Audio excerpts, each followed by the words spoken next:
एक समय की बात है, महात्मा बुद्ध अपने शिष्यों को उपदेश दे रहे थे। तभी अचानक एक लड़के ने उनसे कहा, महाराज, मेरे पास कुछ प्रश्न हैं जिनसे मैं बहुत परेशान हूँ।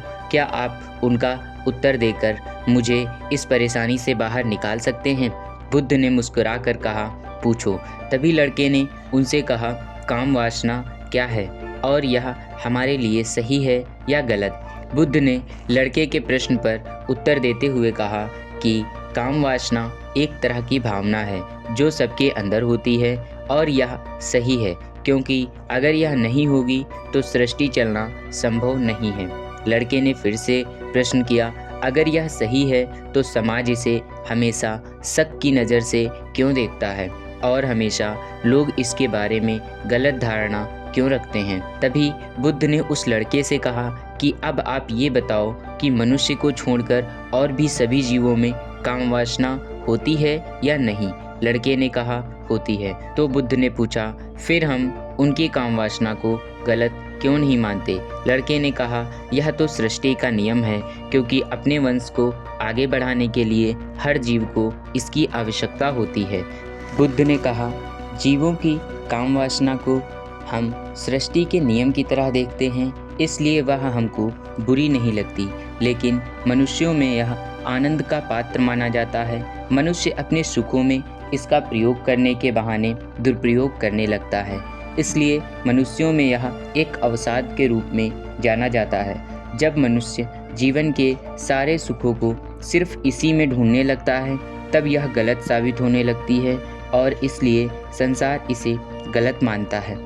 लड़के ने फिर प्रश्न किया कि हमारे अंदर अश्लील विचार आते क्यों हैं? उसके प्रश्न पर उत्तर देते हुए बुद्ध ने कहा कि अश्लील विचार आने के मुख्य रूप से 3 कारण होते हैं। बुद्ध ने पहला कारण बताते हुए कहा कि जब हमारे पास कोई बड़ा या सटीक लक्ष्य नहीं होता, तब हमें बुरे विचार और अश्लील विचार आते हैं। यह ठीक उसी तरह होता है जिस तरह रेगिस्तान में फंसे किसी प्यासे व्यक्ति को पानी के विचार आते हैं, और जब हम किसी ऐसी परिस्थिति में होते हैं जहां हमें पैसों की बहुत आवश्यकता होती है, तो हमें सिर्फ पैसों के विचार आते हैं।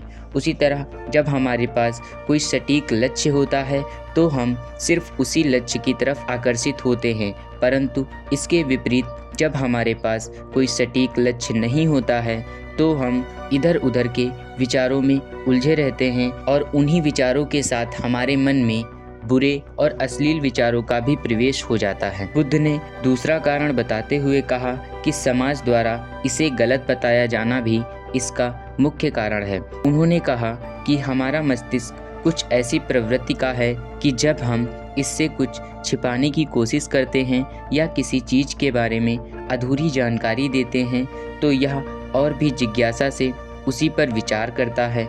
तीसरा कारण बताते हुए महात्मा बुद्ध ने कहा कि इसका एक कारण बुरी संगत और अश्लील व्यक्ति भी हैं। कई बार हमारे अंदर अश्लील विचार और काम वासना की कमी होती है, परंतु हम जब ऐसे लोगों के संपर्क में आते हैं जो अश्लील बातें करते हैं, तो हमारे मन में यही विचार बार बार आते रहते हैं और हम उनके आदी हो जाते हैं। लड़के ने प्रार्थना पूर्वक कहा कि महाराज, मुझे यह तो समझ आ गया, लेकिन इसे रोकने का कोई विकल्प है क्या? उस पर महात्मा बुद्ध ने कहा, कोई भी भावना एक तरह की ऊर्जा होती है जिसे हम बिल्कुल नष्ट और रोक नहीं सकते, लेकिन परिवर्तित जरूर कर सकते हैं।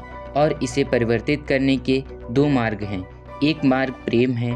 जब हम प्रेम में होते हैं तो हमारे अंदर की कामुक ऊर्जा खुशी और आनंद में परिवर्तित हो जाती है, परंतु ज़्यादातर लोग शारीरिक आकर्षण को ही प्रेम मान लेते हैं।